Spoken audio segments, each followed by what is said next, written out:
السلام علیکم ورحمۃ اللہ وبرکاتہ۔ ناظرین اکرام، ایک کسان کا واقعہ ہے کہ وہ اپنی زندگی میں جب کبھی بھی ان کی کھیتی کٹتی اور پھل اترتے تو اپنے اناج کو اور پھلوں کو کھیتوں میں ہی 3 جگہ تقسیم کر دیا کرتے تھے۔ ایک حصہ غریبوں میں تقسیم کر دیتے، ایک حصہ اپنی کھیتی کو آگے بڑھانے کے لیے روک کر رکھ لیتے اور ایک حصہ اپنے اہل و عیال میں خرچ کر دیتے تھے۔ اللہ رب العالمین کو ان کا یہ عمل اتنا پسند آیا کہ اس عمل کی برکت سے ان کی زندگی میں امن و امان، چین و سکون، خیر و عافیت اللہ کی جانب سے عطا کی ہوئی تھی۔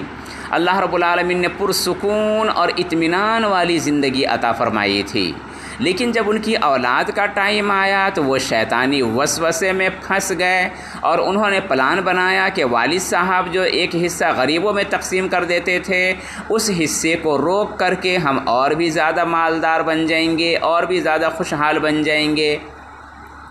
یعنی غریبوں کا حق مار کر کے وہ مالدار بننا چاہتے تھے، لہٰذا شیطانی وسوسے میں پھنس کر کے انہوں نے ویسا ہی کیا۔ والد کا انتقال ہو گیا، اس کے بعد انہوں نے پلان بنایا کہ رات کی تاریکی میں جا کر کے ہم کھیت کو کاٹ کر کے لائیں گے اور گھر میں اسٹور کر لیں گے، اس طریقے سے غریبوں کو پتہ بھی نہیں چلے گا اور پورا کا پورا اناج اور پھل ہمارے گھر میں اسٹور ہو جائے گا، ہم اور بھی زیادہ مالدار زمانہ بن جائیں گے۔ لیکن ادھر یہ پلان بنا رہے تھے، ادھر اللہ رب العالمین جو علیم بذات الصدور ہے، اللہ رب العالمین کا بھی پلان بن گیا۔ یہ اپنے پلان کے مطابق اپنے کھیت میں پہنچے، ان کے پہنچنے سے پہلے ہی رب العالمین کا عذاب آیا اور ان کے باغات اور ان کی کھیتیاں ایسی تباہ و برباد کر دی گئی کہ ایک دانہ اور ایک پھل بھی ان کو میسر نہیں آیا، ایک دانہ ایک پھل بھی حاصل نہیں ہوا۔ کیا نتیجہ نکلا؟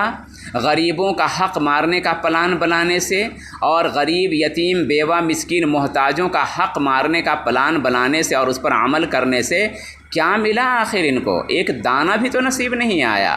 تو ناظرین اکرام، کہتے ہیں کہ یتیموں، غریبوں، بیواؤں، مسکینوں، محتاجوں اور ضرورت مندوں کی ضرورتیں پوری کرنے سے مالداروں کی مالداری باقی رہتی ہے، ان کے مال میں خیر و برکت ہوتی ہے، مال کی حفاظت ہوتی ہے، اللہ کی رحمت نازل ہوتی ہے، اللہ کا عذاب نازل نہیں ہوتا۔